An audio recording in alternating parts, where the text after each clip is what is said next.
வணக்கம். நான் பாட்டி வைத்தியம் குணா பேசுகிறேன். இன்றைக்கி நான் பேச போகிறது மூலிகை கஞ்சி. பாட்டி வைத்தியம் மூலிகை ரசத்தை கொண்டு எப்படி மூலிகை கஞ்சி வைக்கிறது, மூலிகை கஞ்சி சாப்பிட்றதுனால என்னென்ன நன்மைகள். மூலிகை கஞ்சி பொதுவாக நம்ம பச்சை அரிசியில் ஆக்குறது நல்லது. புழுங்கரிசியில் ஆக்கலாமா, பச்சை அரிசி அதில் ஆக்கலாமா ரொம்ப பேர் குழம்புவாங்க. இருந்தாலும் பச்சை அரிசியில் நீங்கள் ஆக்குங்க.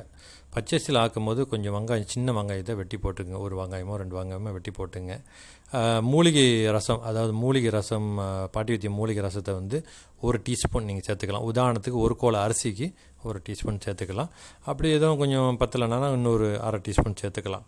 ரொம்ப கூட போட்டாலும் கசக்கும். அதனால் 1 டீஸ்பூன்னு 1.5 டீஸ்பூன் இருந்தால் போதும். இப்போ 1 டீஸ்பூன் கஞ்சி ஒரு 2 கோல அரிசிக்கு கூட நீங்கள் பயன்படுத்திக்கலாம்.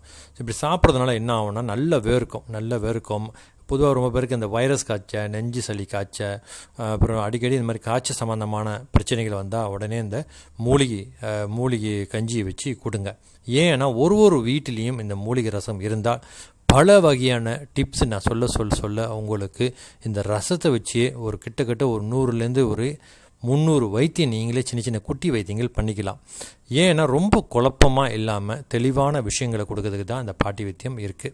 ஸோ இந்த பாட்டி வைத்தியம் தயாரித்த இந்த மூலிகை சூப் ரசத்தை பயன்படுத்தி கொள்ளுங்கள்.